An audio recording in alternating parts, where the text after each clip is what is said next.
Hi, my name is Eric Barstow. I'm the co-owner of Painter Choice and the founder of Painting Business Pro. And this is the second video in a series of 6 videos teaching you how to step-by-step grow your painting business and increase your income, because that's why you're watching this video.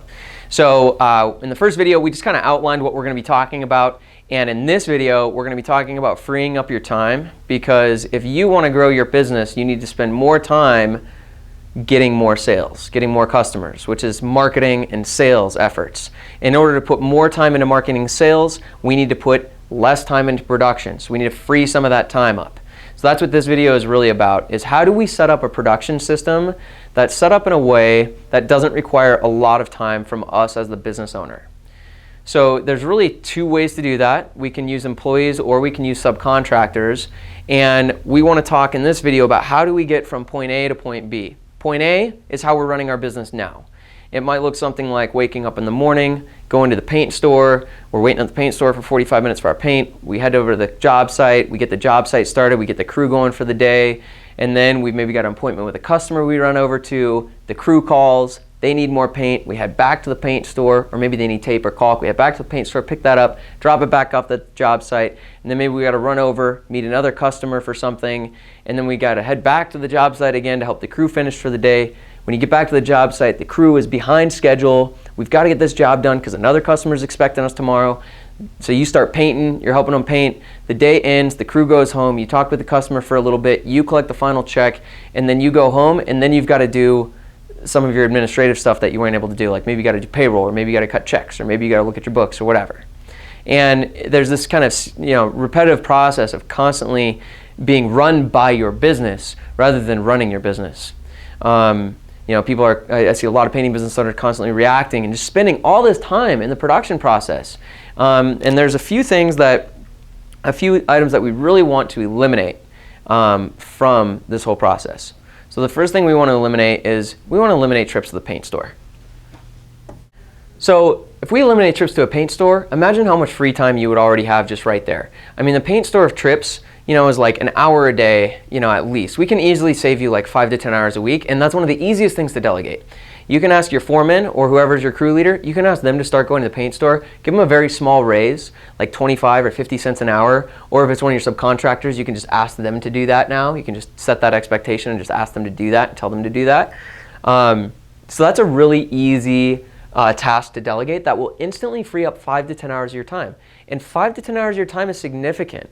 When we put 5 to 10 hours of time into marketing or sales, we could generate another 1 to 2 jobs per week with just 5 to 10 hours. So that's a really easy one to delegate.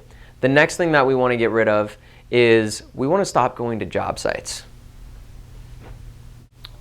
So the reason we want to stop going to job sites, and this is a tough one for people because we're really attached to going to the job site and checking up, and we really want to make sure that a good quality product is delivered and everything. However, we also should be hiring people who are competent enough to paint a house without our supervision. Like, these are human beings who, if they're good enough to paint on your crew, they should be good enough to talk to your customer. They should be good enough to show up on time. They should be good enough to show up and pick up the paint at the paint store. They should be good enough at these things. And if they've been working for you for more than a couple weeks and they're still not good enough at those things, that's a failure of training. So we want to eliminate job site visits where, maybe at first, just start going just at the beginning of the day and the end of the day. Commit to not going during the day. And then once you get comfortable with that, then start going just in the mornings. And once you get comfortable with that, just start going on the first day of the job and the last day of the job. Once you're comfortable with that, just go on the first day of the job. And then once you're comfortable with that, ask your crew just to run the jobs for you. I mean, you could wean them off like that in 5 or 6 steps, and you could stop doing job site visits. The next thing that we want to get rid of is doing test patches. So test patches, this can be delegated a couple different ways that I've done it before. You can have your customers actually pick out their colors, and we just gave our customers a code that they can use at the paint store to get free quarts so that they could go out and pick out their own colors. So that's one way we can do it. Another way is you could pay one of your sales reps. You could pay them like 2% per job that they pick the colors with. You could also hire a color consultant for like 2% of the job, and they can go do all that kind of stuff. I mean, we're talking about a $10 to $20 an hour wage is what we can hire someone to do that job for us. And if you're trying to grow your business and do more revenue, more income, I imagine you're trying to make more than $15 to $20 an hour. So any role that we can hire someone for $15 an hour to do is worth doing. So we want to eliminate test patches. That's one of the next things you can eliminate. And then the big one, you got to stop painting. If you're painting on job sites, you're just doing it wrong. So I mean, imagine if you're just painting 5 hours a week. Like one day a week, you paint for a half a day. That's 5 hours. But in 5 hours, how many estimates could you go and do? Maybe 3 estimates with customers. And if you can do 3 estimates that week, and you can pick up an extra job that's $2,500, and your profit margin is $500 on that job, you're making $500 in 5 hours. That's $100 an hour relative to $15 an hour painting. If you've got 5 extra hours, please, please, please do not go and spend it painting. Spend it doing marketing and sales activities. So this is the last thing that I would say to really eliminate. So these are the easiest things for you to start delegating right away. So now we want to talk about the difference, some of the other fundamental things to setting up a really good production system. We want to talk about how to do it with employees and how to do it with subcontractors. Okay, so now that we have kind of the general idea is we need to stop spending so much time in production, and as we transition out of doing stuff in production, we transition into doing stuff in marketing and sales, because marketing and sales is what grows your business. One other thing that you will need to do as well when you transition out of production into sales and marketing, when you start getting more and more jobs, you're going to need more crews. So some of this time you freed up by not going to the paint store, by not painting, no job site visits, no test patches. When you stop doing those things, that frees up a great deal of time. Part of that time you'll need to hire new crews or new contractors. Part of that time will be and then the rest of it will be for marketing and sales to keep growing the business. So we want to talk about how do we set up this kind of production system. And there's about 5 steps that I'm going to go through. So the first thing is we need to align, whether we're using subs or we're using employees, we need to align our goals. We need to align our incentives. And when I say that, I mean me as the business owner needs to be aligned with the painter or the crew. And the best way to do that is to pay them a set amount on the job. Don't pay people hourly. The problem with employees, when you pay them hourly, like they don't have an incentive to get the job done quickly. So if you're using subs, if you're using subcontractors, agree on the price of the job before you begin. And that way you guys are both aligned. You both want to get the job completed as quickly as possible, as profitably as possible. If you have employees, pay them a set amount per job. So if you're looking at a house and you know this job is about a 50-hour job, pay them for 50 hours, even if they finish it in 40 or even if they finish it in 60. The reason we do that is because now our incentives are aligned. So now when one of your painters is working slowly and they're getting this job done in like 50 hours and they're working slow and you know how you can speed them up, when you give them advice that's going to save them 10 hours on that job, they're going to actually take it because they know they can make more money per hour because you guys are aligned now. Okay, now that you're aligned, the next important thing is you have to start to delegate these responsibilities. The most important responsibilities to delegate are the ones we just talked about. Paint store, painting, job site visits, and test patches. We want to delegate all those things.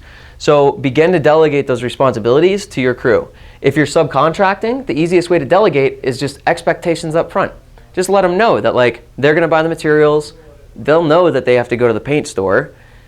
The first couple jobs you check in on them, but you shouldn't have to check in on a good subcontractor. So you shouldn't have to be able to do much job site visits. You shouldn't ever be painting with a subcontractor. So subcontracting is a really good route to go because a lot of these things are going to be already handled. With employees, if it's a new employee, you can just set the expectation early that they go to the job site or they go to the paint store. You don't stop by the job site.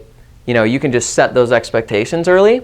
Or if you already have employees and you're trying to transition out of doing all those things, just give them a little bit more incentive, like a little bit more money and a little bit more responsibility, and you can start to kind of give some of these tasks away. And the right employee will be excited about making more money, having more responsibility, and taking on more tasks for you. Okay, so now that we have our incentives aligned with our painters and we've delegated a number of those tasks to them, now we've got to actually wean them off. And the way that we wean them off of needing us is threefold. One, it's through training. So now that we're aligned and they have more responsibilities, they want our training. So now we can effectively begin to train them on how to make the material runs for the day. How do they talk to the customer at the end of the day? How do they even collect the final check? We can start to train them on those things. And as we're training on training them on these two things and giving them new responsibility, we're also giving them an incentive, a financial incentive, and the right employees will thrive with more responsibility. So you should really, as you give these tasks away, let them know that you're really putting trust in them. People want to take on more responsibility. So that's kind of the third step. So we align, we delegate, we wean off. Now that we're at this point, we've got incentives aligned, we delegated all the tasks, and we've kind of weaned them off where they don't rely on you anymore. Like, they're empowered employees, they like their job, they know what to do, they're capable in their job, and they're being compensated well for their job. They also have a feeling of like having more responsibility that you gifted to them, which it really is a gift to give that responsibility to people. They want it. So now that we've done this, the place we should be now is just doing phone work. So now that we're just doing phone work, what that looks like is once a job gets booked, there's a lot of things that need to happen until the job gets started. If we've done these first 3 steps correctly, then your crew, whether it's employees or it's a subcontractor, it doesn't matter. Either way, once the job is started, if we've done these 3 things well, once the job is started, they should be pretty responsible to take care of that all the way through. You shouldn't even have to go to the job by the time we've gotten to here. So now all that would be left is doing the phone work. And so that's kind of like the 4th phase, is where all we're doing is once a job gets booked, we're calling the customer, we're scheduling, we're working out colors. It's everything just over the phone, preparing the job and scheduling the job. So that's kind of step 4. And now that we're at this point, you can manage like a great deal of revenue, probably $10,000, $15,000 a week. You know, we're talking about a $500,000 business, $700,000 business. You can manage that in a few hours a day of phone work. And so it's still not taking up, production is not taking up an enormous amount of your time, but as you keep working on marketing and sales, you have more and more production, even this phone work will start to add up to a significant chunk of time. And when that happens, when you're spending a great deal of time on production, but this is the only thing you're doing anymore, that's when it's time to hire a production manager. Okay, so now you've got a production manager. So these are the steps that you go from working all day long, crazy days, reacting to everything that happens, spending most of your time at the paint store, on job sites, or doing test patches, or painting yourself. That's what you're spending your time doing. To now, we align incentives and we start to delegate one task at a time. Start small. You know, some people's biggest concern is like, you're painting because you need that money. So don't stop painting then if you need the money. Start by just delegating like the paint store visit in the morning. That'll free up an hour or two every morning. And in that hour or two, you could go paint a little bit earlier. You could get some of your administrative stuff done that you're going to do later in the day, but do it in the morning. That frees up time in the afternoon. Start small, and that's okay. So we start to delegate. Slowly delegate more, delegate more, delegate more. And now that we've delegated all those tasks, then we need to slowly like train our employees and give them that responsibility and that trust that we believe in them to take this on. And we start to wean them off so they're actually fully responsible for their job site now. They're also making a lot more money and they feel like it's really theirs. You know, they're not just a peon, they're not just a cog in the machine, but like this starts to become their job. And then we're just doing phone work, and then we've got a production manager. And once this production manager is taking up all this phone work, we should only be having to meet with our production manager, once a day, a quick phone call, or maybe at the beginning of the week, however you want to set it up. But at this point, you should be in a position where your only job now is to drive marketing and sales. And that's what we're going to start to get to in the next videos is, okay, so we've got all this free time. What do we start to put into that free time so that we can start to see this business grow? So we'll see you in the next video.